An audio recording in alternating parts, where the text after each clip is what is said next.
So I'm kind of curious. We've talked about how we're engaging with our customers, all of us, and on site and this and that. How are you guys, and if it's come up or not, engaging with partners? Obviously, Brian, you're a service provider. You have a lot of partners from different, manufacturers that sell technology solutions. How are you dealing with them right now if they want to come in and work with you on a new solution? Lots of times there's a proof of concept. Are you putting those kinds of things on hold right now, or have you guys worked around some scenarios to try to work through that? Us personally, we have a scenario. We're working with a municipality. They've got their offices shut down. We're building a data center for them, but now we can't get access, and they haven't figured out through this situation, what's the right way to give us access, keep everyone safe. So now we're kind of starting to see a slowdown from that particular situation, just because they don't have kind of rules of engagement set that will make folks feel comfortable. So I'm just curious with anyone of the team, and maybe Brian, you could start, kind of partners that come in to sell to you. How are you working with them? We're pretty used to being a test bench ourselves because we don't have that many vendors venture this far north. But two things I would say about that is our work orders have tripled. So our field work has actually tripled. So we're actually training new employees in the field right now during all this. And we have to respond because we have customers leaving the service, and then we have more customers signing up for the service because their DSL is not sufficient or something similar. And they don't have the upload to do video conferencing and VPN, and there's a challenge there, right? So our problem is we're tripling in work orders, and we're seeing the competitiveness of equipment in the marketplace being limited by CAF purchasers, for instance. So right now, money's going out for CAF 2, reverse auction winners. And so some of our vendors are actually having to build up their staff too. So one of the first things we did, week number 1, we issued $250,000 in POs just for extra gear, right? Just to stock up on gear so that we're ready, because we knew that this extra activity would hit. And then 2 weeks after we bought that gear, now we're seeing the work orders triple.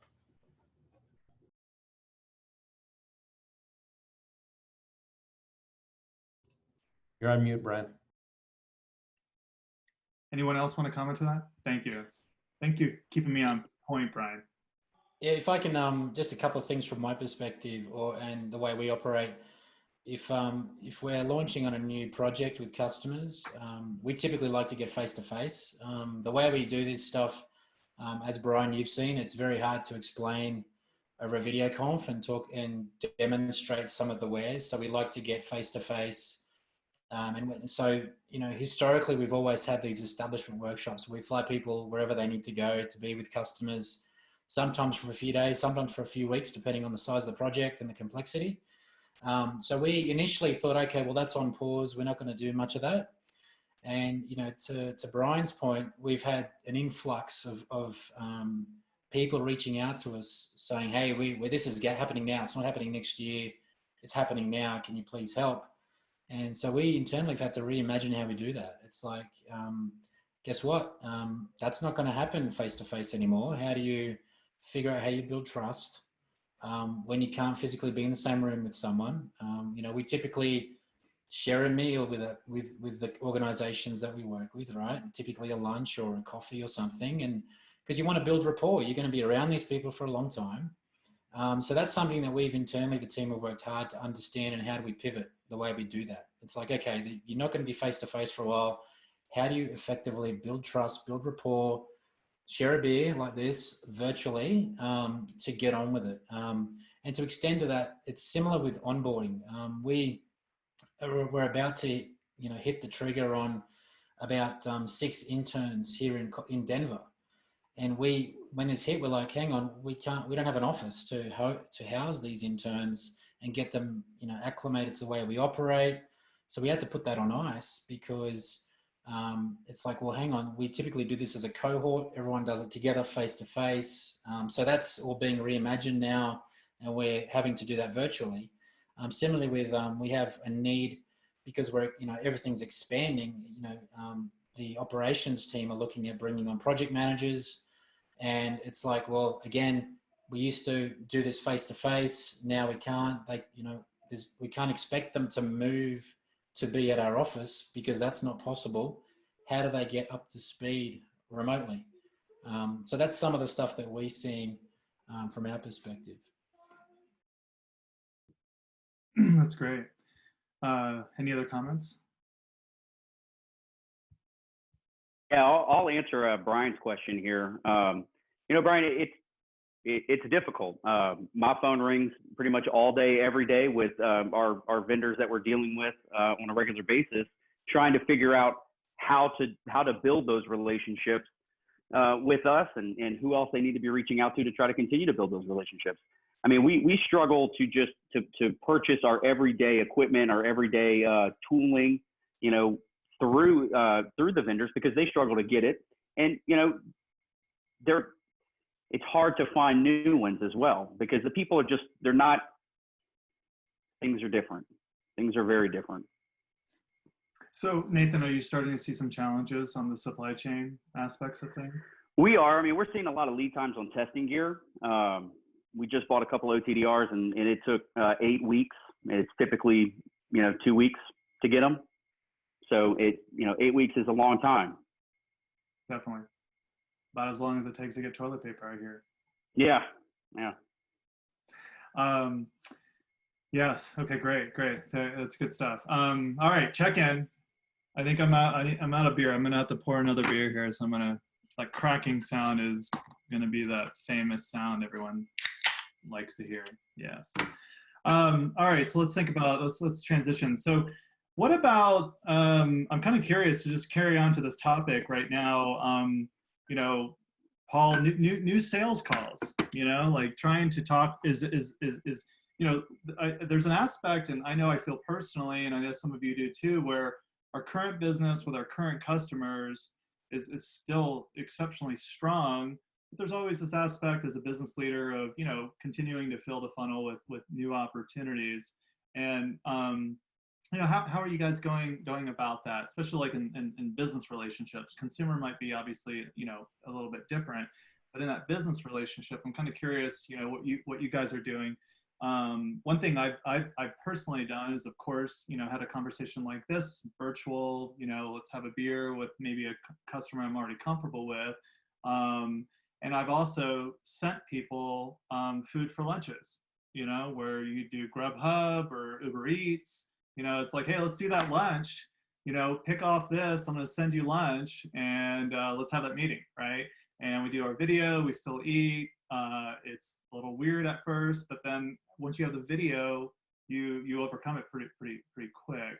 So I'm just kind of curious if any of the team has thought of anything kind of interesting to try and think of, kind of that new initial engagement. I think it's easy for us to keep the engagements going on with our existing base, right? You have these relationships, but what about that new engagement? I'm kind of curious if anyone's got anything specific that might be worth sharing, that might be different to think about, right? Yeah, happy to share if I can kick off. Yeah. Look, the reality for us has been that we typically do really good when we present, speak, or a panelist at trade shows.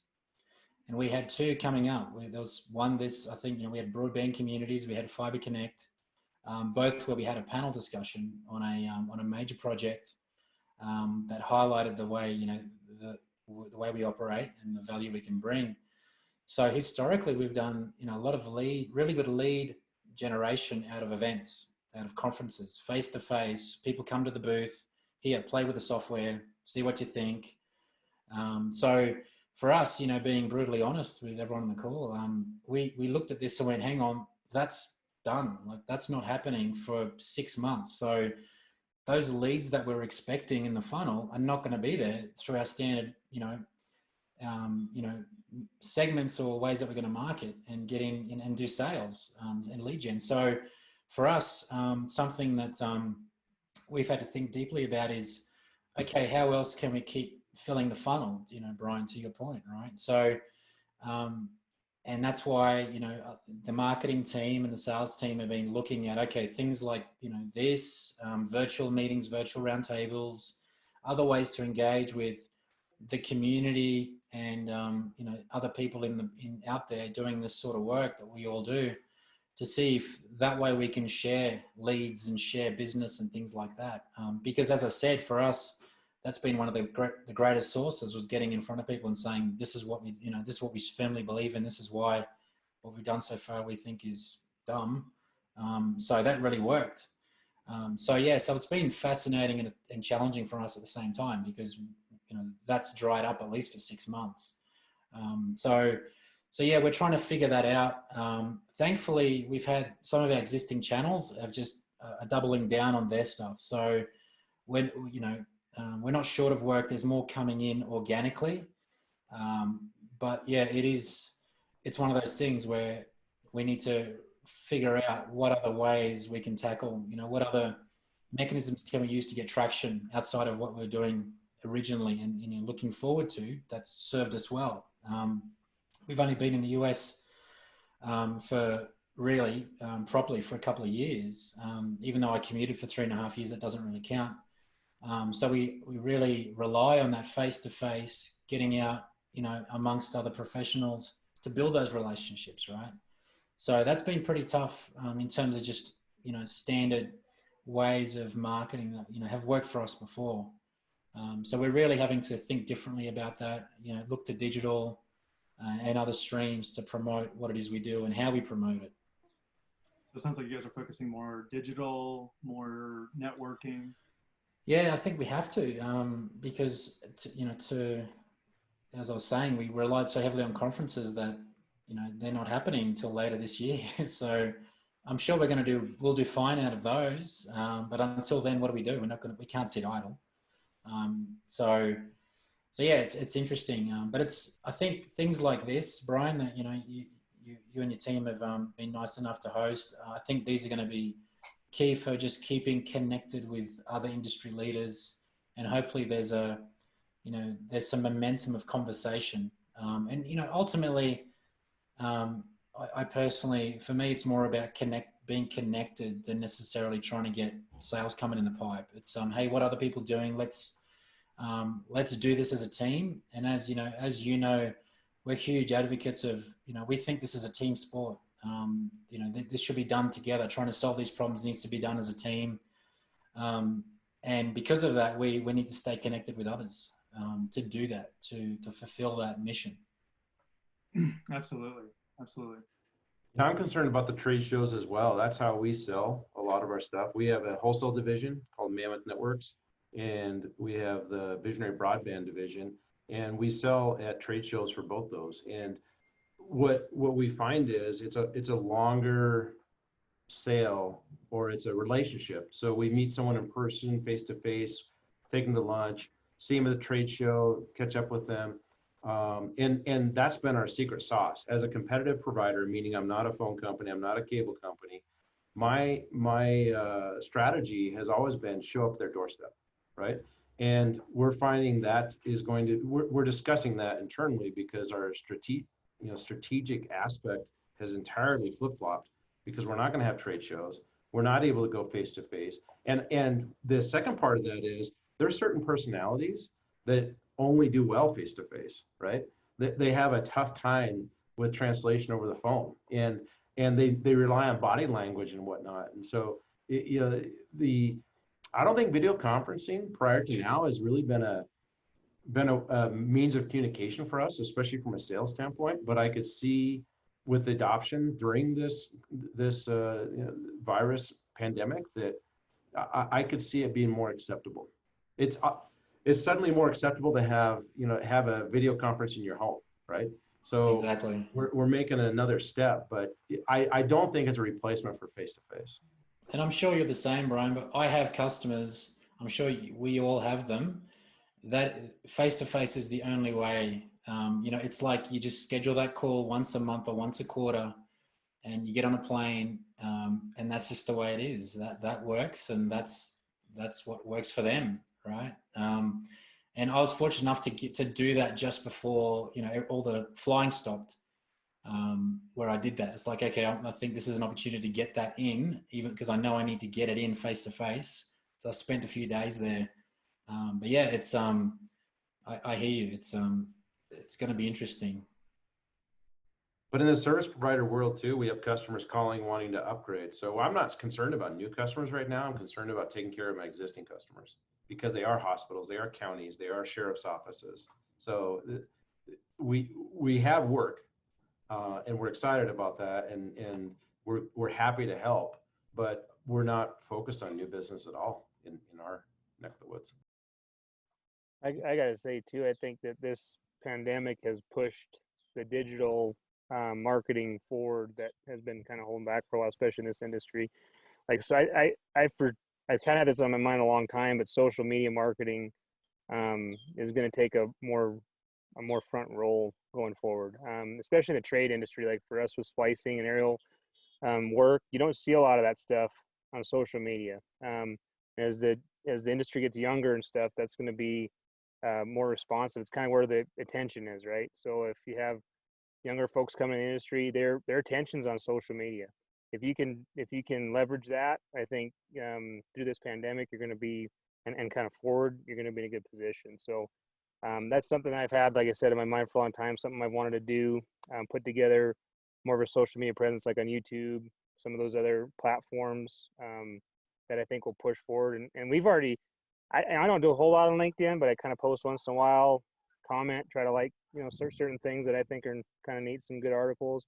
And we've actually picked up some customers from that recently, especially. So I think those avenues of social media marketing, again, it's where the attention is, and especially when everybody's stuck at home, you know, that's what they're going to do. So I think that's going to be something that this pandemic pushes to the forefront as well.